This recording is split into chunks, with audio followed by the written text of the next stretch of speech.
A dead man's trigger is basically when you set up a condition where if something happens to you, there is such a cache of information that nobody has seen yet that would hit the media and hit the internet that you're better off alive. I was advised in early 1990s to create this dead man trigger, where if something were to happen to me or my team, my senior team, there would be information and documents and other materials that would be released from multiple sites and for people who are plugged in to media and media companies and what have you, and it would be very hard to stop it. Now the reason for that is not that I'm trying to be so aggressive, is that you have to have a countermeasure to the threats.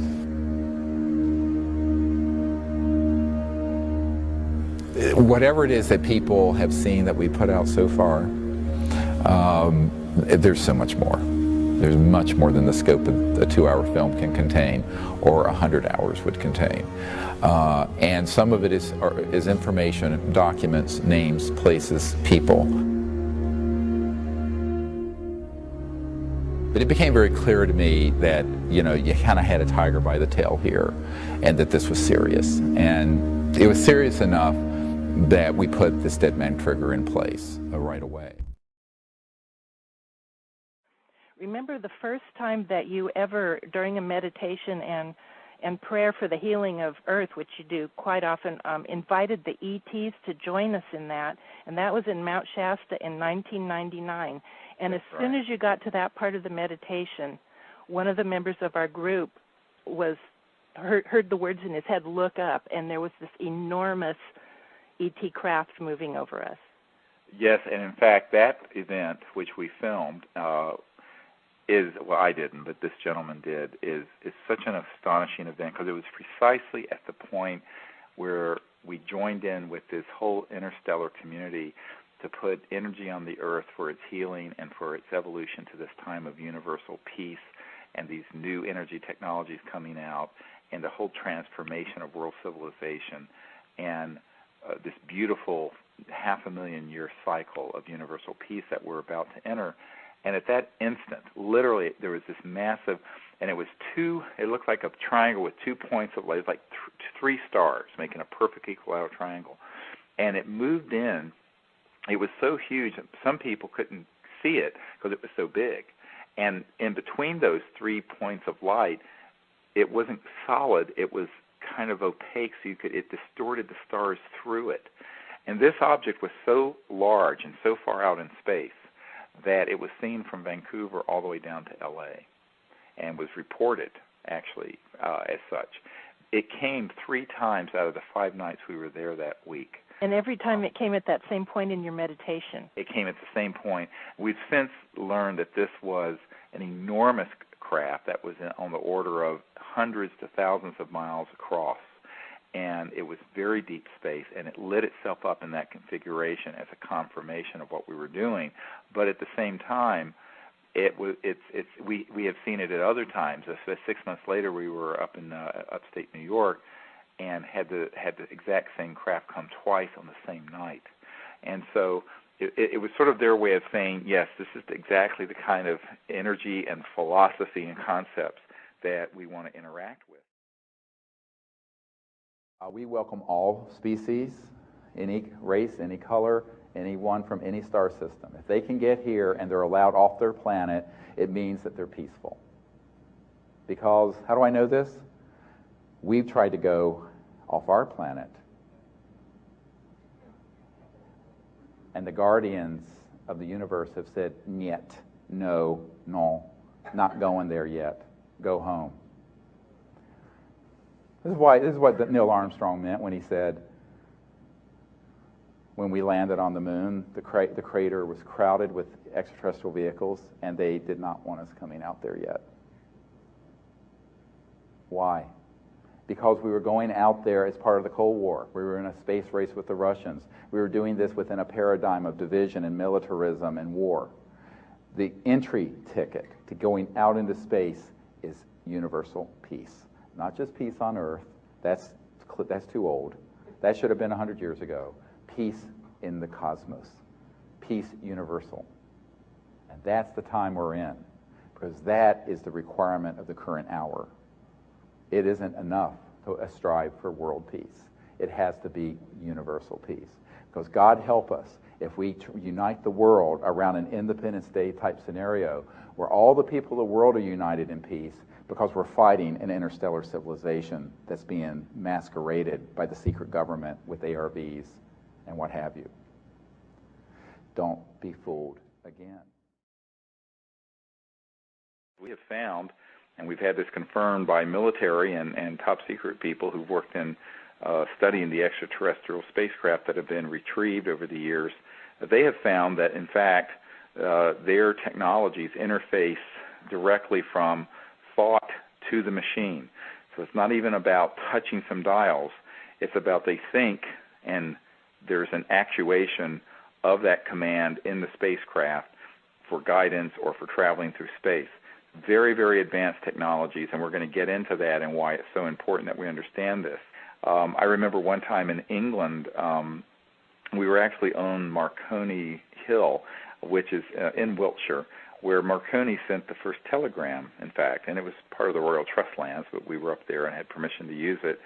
And we were doing this protocol for contact, and we had done a deep meditation, and the whole group had gone into this state of unbounded mind, and then we had remote viewed deep space, and we had turned it around and vectored, as we call it, or guided these ET craft into the area. And about that time, we were then looking around at the sky, and it had cleared up, which is nice for England. And suddenly, there was a very bright object that came over that looked like it could have been a very bright satellite. My intuitive remote viewing of it was that it wasn't. But there were some left brain engineer type guys there, and they said, oh, it's a satellite. And I said, well, let's ask it to do something a satellite absolutely can't do, because perhaps it isn't. So we sent that thought to it, and at that instant, I mean not 5 minutes later, but instantly, it stopped and made a right-hand turn and went shooting off into space. And everyone's mouths dropped open, and I said, see, this is what can happen. And it's exactly the sort of thing we've had happen literally hundreds of times over the last decade or two. And it illustrates how precisely thought can interface with these advanced extraterrestrial beings and their spacecraft, because their technologies all the time are scanning through that energy field that some have called astral or thought or conscious, as easily as you and I pick up a cell phone or a regular telephone and call each other. There are three major steps to this. First, going into unbounded mind and the state of the samadhi, the relaxed state of mind. Secondly, to then actively remote view the presence and location of the extraterrestrial vehicles. And then third, to turn that into a vector, where you then connect with their electronics and their individuality and their craft and show them your location. So if you, let's say you see them out near Saturn, and there's a very huge craft out near Saturn now. Had a Defense Intelligence Agency general tell me about it a couple months ago. He turned ashen white when he saw the images of it. One of the ones that we're tracking out in our solar system is 26 miles across. One ET vehicle, 26. It's the size of the LA basin.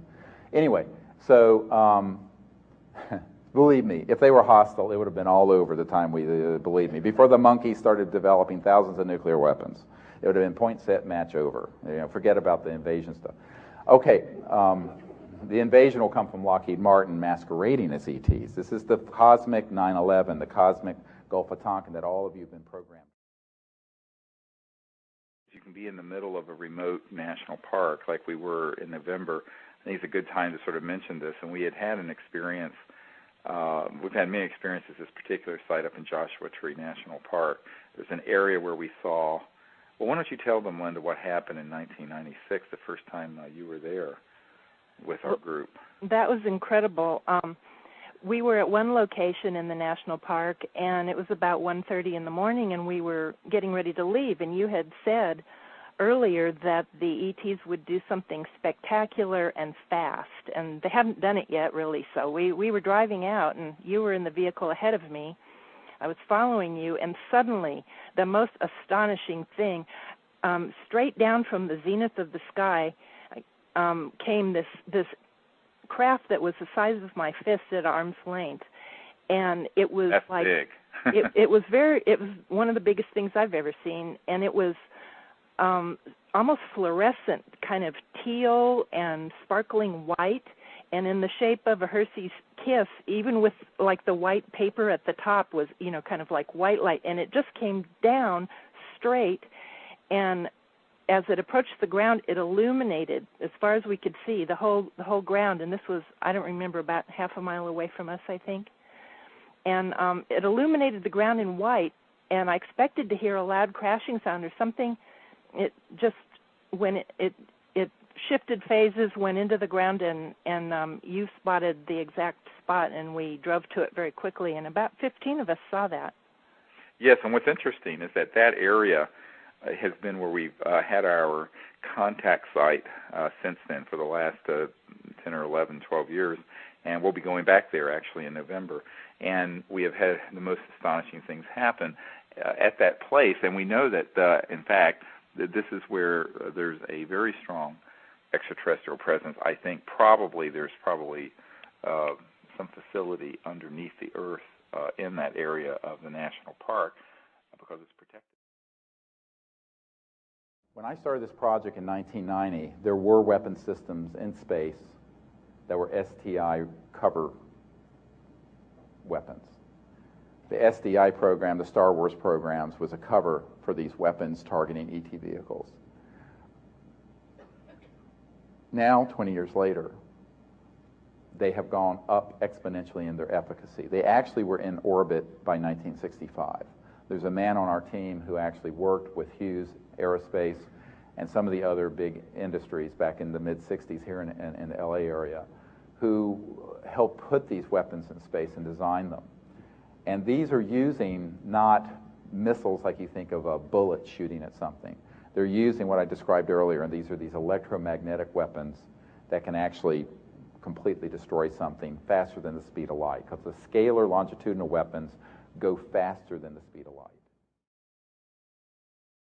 A couple of years ago, we were at this contact site we have in Joshua Tree National Park, and where we'll be going again in November. And what's interesting is that we had been in this circle in our meditation, and I was doing a guided meditation. And we were at this point where we're doing sort of a healing meditation and prayer for the earth and for universal peace. At that moment, a craft emerged from the area where we had seen this one land in '96 into the desert. And in fact, it was so bright it lit up the whole desert then. But it was in the air about 15 to 20 feet above us. And it appeared and was completely materialized. It came over the west side of the group, just above one of the Joshua trees at that side of the circle. And it had the strangest sound to it. It was like wow, wow, wow, wow, wow, wow, wow, wow, wow, like that. And it was so close that if I'd stood on my chair and jumped up, I probably could have touched the underside of it. And then it got to the other side of our circle, so we're talking 30, 40, 50 feet, and dematerialized, literally vanished in thin air. Well, it didn't vanish. It was still there. What it did is that its resonance frequency shifted back across the crossing point of light, beyond the speed of light. And so they can phase in and out. It's sort of like, I tell people, like those old radios, like you can dial the station, and you can sometimes hear one station and then another, and you can get between them, and there can be both. Well, often we will see that they will be kind of between the two, where they'll not be solid materialized, but they won't be completely invisible. There'll be this sort of scintillating, almost astral energy field that you'll see that's in the shape of a craft or a being that'll be literally in the field with us. And people, have to blink and say, what am I seeing here? 2/3 of the group Majestic, the Magi group, that are keeping this secret in the military-industrial complex support disclosure. But the other third will eat their own. And that's why it's still not officially acknowledged. But we're making progress, believe me. We've gone from 1/3 to 2/3 of the secret organizing entities in support of disclosure. Now, you say, well, isn't that the majority? I say, yeah, but this isn't a democracy in this group. All right? The 1/3 who are the hardliners are also the 1/3 that like to kill people. They're the ones who are the eschatologists who want to see the world go through a collective death experience. They're the ones who worship destruction. They're the ones who want to see us go to World War III. They're the ones who, when someone in their own group steps out of line, like former CIA Director Bill Colby, who is going to provide for my group an operational free energy device and $50 million in seed money to get it out to the world. This was in the mid-90s. They found him floating down the Potomac River the week he was going to meet with a member of my board. That's welcome to my life. Let's set the stage here, which is kind of where I wanted to introduce this. We were out in the center, the dead center of Joshua Tree National Park, 20, 30 miles from any civilization, any source of microwave towers or anything like that. And these detectors that we have that give this electronic tone, they don't go off just for, if you walk by them or something. They require that they be hit with like a police radar scope or some high source of microwave tower or what have you. And normally at this site it's completely silent. The detectors don't do anything until we start having contact. And then, of course, when we have contact, not always but frequently, there's this amazing amount of energy that is in the area that's, and I want to explain how this is happening. The extraterrestrial vehicles and their communication systems are usually phasing faster than the speed of light, which of course would not make a radar detector go off. But they can step it down to where it's then moving against the linear space-time continuum and begins to hit the electromagnetic field. And as it hits the electromagnetic field around us, it can very specifically make those detectors go off, so much so that one will go off and one 3 feet away will not. Or one that's 3 feet away will go off in a different spectrum of the electromagnetic, whether it's X-band or K-band or laser band, than the other one. Now, this is impossible. If this was coming from a man-made source like a police cruiser or a Ranger or something like that, it would be the same spectrum at the same time, particularly when they're that close together. And so it's very, very, very anomalous electromagnetic evidence of what's going on frequently with objects in the sky that the group is seeing or a craft that's moving across space that we're filming with our night scope or what have you. And that's what happened this week, and it happened for 5 hours with these detectors, a total of about 5 hours of continuous. And the transmissions, the electromagnetic beeping you hear, are actually just evidences of packets of information that's being communicated into consciousness.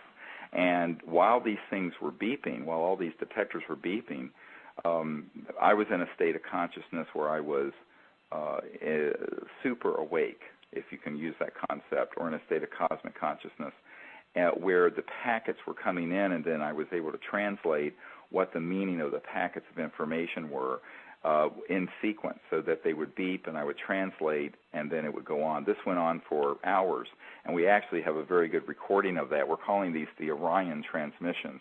And it was, of course, 40-some people observed this, and it was a life-altering experience, I think, for everyone who was there.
we are being visited by multiple interplanetary civilizations. They work together. Some of them are 10 to the 6th to 10 to the 7th years more developed than we are, meaning in the hundreds of thousands to millions of years more developed. Others maybe a few thousand years down the path from where we are. None of them are hostile. They are all, however, concerned with our hostility. So I'm going to put up a great big cosmic mirror, and it's like the man in the mirror thing. And imagine that you've been observing Homo sapiens develop over the last few thousand years from tribal to nation state to big nations. And you've seen conflict go from clubs and spears to thermonuclear weapons. And in the classified projects, the scalar weapons. Everybody saw the spiral over Norway? That was a scalar weapon, man-made. That was a shot across the bow to warn President Obama to stay away from the subject, because we had just put together the briefing for him. I remember being at Colonel Corso's, the man who wrote The Day After Roswell, and at his home back some years ago, and there was a whole lot of materials that he had there that had not been published and never, I suspect at this point, never will be. He's passed away now. But one of the things that I learned was that back in 1956, he was at White Sands in that area at where we set off the first nuclear bomb at Trinity site, and Holloman Air Force Base. And there were a lot of ET craft that were coming in because they were very concerned about us developing atomic weapons and the potential to destroy the Earth, but perhaps also us being a threat down the road to other civilizations. And we were using high-powered radar systems to attack and scramble the electronics on these ET craft once they became materialized. And that's why the one in Roswell crashed. I mean, the one in Roswell didn't just crash. It was actually targeted with these electromagnetic type of weapon systems that have been developed and have been known in classified programs since at least the 20s and 30s. Well, Corso saw one of these come in on radar and then saw it come down out in the White Sands, out on the range far away. So he hopped in his Jeep, went out there, and he saw this craft that was disc-shaped, and it was completely shining, metallic, present. And then it would suddenly vanish, and all he would see would look like a heat wave, a sort of a swirling, like you see a mirage when it's really hot on a road, but you could see straight through it. And then it would totally rematerialize, and then do that, and did it back and forth, as if it was teaching him about the nature of their technologies. Finally, it stayed materialized, and an ET being appeared outside of it with one of these little communication devices, and that communicated directly through thought to Colonel Corso, and basically asked the colonel to switch off these high-powered radar systems that had been designed to interfere with the electronics of these ET craft. And Colonel Corso, being a brash young military guy, said, "Well, what's in it for me?" And the ET said, "A new world, if you can take it." You need to know the truth of who's playing with your mind and why this information has been stopped. They are desperate for people to have a new enemy. Because, look, there are 70 Al-Qaeda in all of Afghanistan. This by the acknowledgement of the CIA, 7-0. This we have 140,000 troops chasing at a cost of over $100 billion a year. Come on. You know, they have to keep this machine alive, and the next big thing to play is the alien card. And we're about a minute, a nanosecond from that. Don't be fooled again. And this is why I am the most hated person in the UFO field. It's because I am absolutely, have the data, I have the documents, I have the witnesses, that in fact there are abduction squads being run by secret government human entities using programmed life forms and ARVs, alien reproduction vehicles, and very advanced electronics. This is not a conspiracy theory. It is exactly what's happening, and this is why you have all been diseducated. Not miseducated, deliberately diseducated, for the purpose of preparing you. And the New Age and UFO subculture is the vanguard of those purveying this information to others, ironically. So you have all become the carrier vehicles, not all of you, many of you have become the carrier vehicles for launching interplanetary war. What great news. Now, because I'm here in Los Angeles and it's the 50th anniversary of a beautiful lady of passing named Marilyn Monroe. Everybody knew who Marilyn Monroe was? I want to have a document here. Now, this is the kind of thing I get fairly routinely. And this is a top secret document. It has not been declassified. It's been authenticated by a man who used to be General Odom's right-hand man, the head of the National Security Agency, who now is a lecturer at the University of Maryland, and who wishes to remain confidential. So I got this document from someone whose family was at the beginnings of the National Security Agency, NSA. And in it, it's a wiretap. And the agency, the CIA, was tapping Marilyn Monroe's phone. And in the process, she was on the phone because she was frustrated at having kind of been dropped by the Kennedy brothers. And she was going to tell the public in a big press conference, the whole world would have listened to this one, about what Kennedy had told her. And if you look at this, about the objects from New Mexico, from outer space, and this spacecraft with the dead bodies, this is going on and on. This is about Roswell. It is a smoking gun. It has Project Moondust, Project 46, and look at the signature, James Jesus Angleton III. He was the chief mole hunter who stopped leaks at the CIA at this period. And this was Marilyn Monroe's death warrant. What happened was that she was going to do this press conference. And so they made it look like a suicide, and they killed her. I also have someone who won't come forward, who way back then was in the intelligence unit of the LA Police Department, operated this was going on. You have to ask the question then, what exactly is so key about this that they would do that kind of extreme measure to someone who was fairly innocent? She was an innocent bystander who learned something, and she was going to talk about it.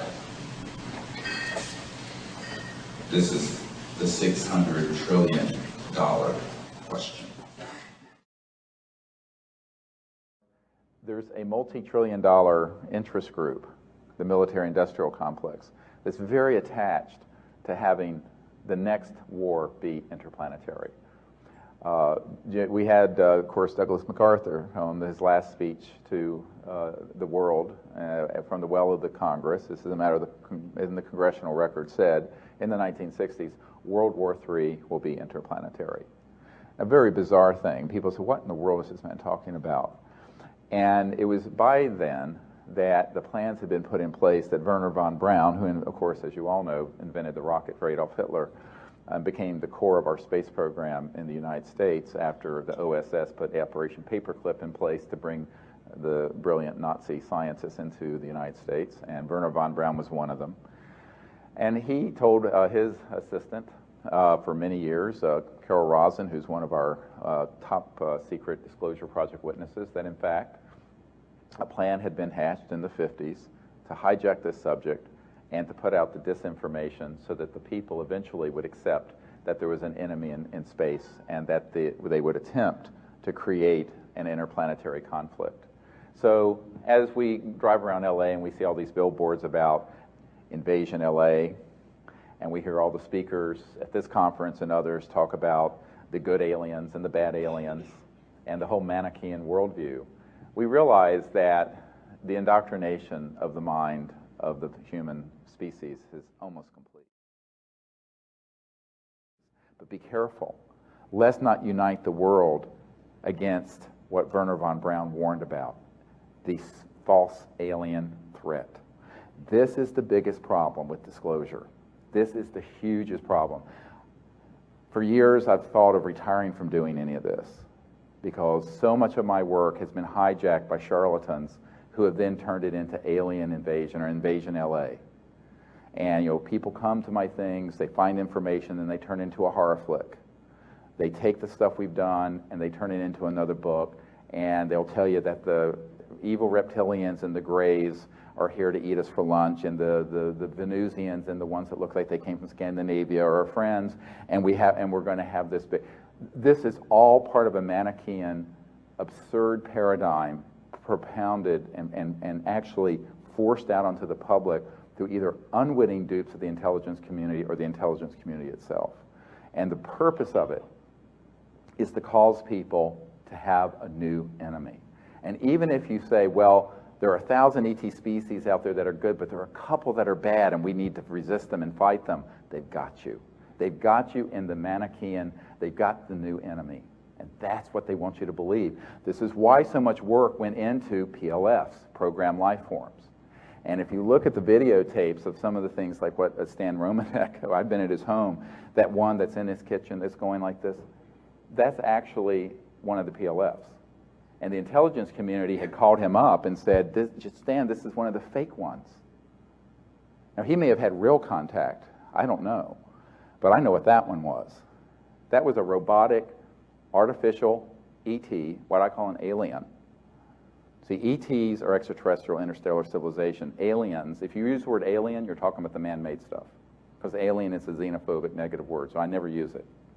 To me, it's like it's a racist term, alien. I never use it.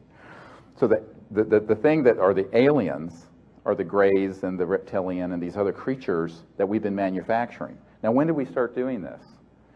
Back in the 40s and 50s. So the facility at Dulce, at the Four Corners area, is a genetics lab. There's a genetics facility at Sandia. There's a facility in Australia. There's a group of physicists I know who work there, and there are these things that look like Greys and others coming off a conveyor belt. And they have integrated circuits in their neural complex, and they're put on board these ARVs that look like UFOs, and they use electromagnetic weapon systems and chemicals, and they abduct people. That's what happened to Paris de Cuellar.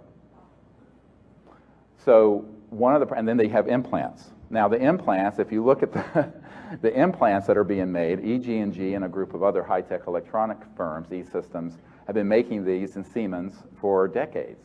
If you look at the tape we just released, posthumously, from a guy named Pollock, disclosureproject.org, top secret guy. He had worked with a man who developed back in the 70s some of the implants that they began to mass produce. Siemens made about 2 billion of them at the time. And these are implants that are RF frequency, radio frequency, and they both connect satellites, but they can receive signals. And they can affect on a scalar level of what are called psychotronic and radionic type of effects. These are the ones that are being put in people. And the folks who are extracting them, I've looked at the data on it, and I'm going, yeah, but I know who's manufacturing this. Now, what they're going to do is say, see, the aliens have done this. So this is the cosmic 9/11 that none of you know about and that no one wants to talk about. And this is why I've been blacklisted off of George Nuri's show, because I talked about this. Coast to Coast won't let me on because I've revealed this. I had a man who was on the planning committee in 1974 for the intelligence community and the corporate aerospace world, who came to the briefings we put together for Congress in 1997. This man had sat on the committee where they had put together everything needed so that they could hoax an invasion of Earth, 100% controlled by humans, made 100% to look like alien. And he said every single world leader will be deceived by it. That was fully operational by 1974 that he knew of, and I have learned before that. This is why we have to be extremely careful, I mean extremely careful, not to buy into the xenophobia and the fear.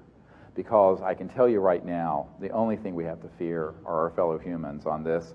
And the extraterrestrial civilizations, every single one of them that we've had contact with, are peaceful, understand cosmic awareness, they're transdimensional, and let's face it, if they wanted to make trouble for us, it'd be over. I want to talk about this for a moment, because everyone looks at too much science fiction and too many UFO videos and books. If you have the ability to travel faster than the speed of light through interstellar space, do you really think that they would have waited till now, if they were hostile, to take the Earth? And by the way, what is on this planet that they need? If you're able to go faster than the speed of light and materialize an entire spacecraft Vedically from infra-ultrasound, they're not here, Zachariah Sitchin, I'm sorry to tell you, to have monkeys pull gold out of the ground. They don't need my sperm and your eggs. I got news for you. Don't flatter yourself, honey. Your junk ain't that good. And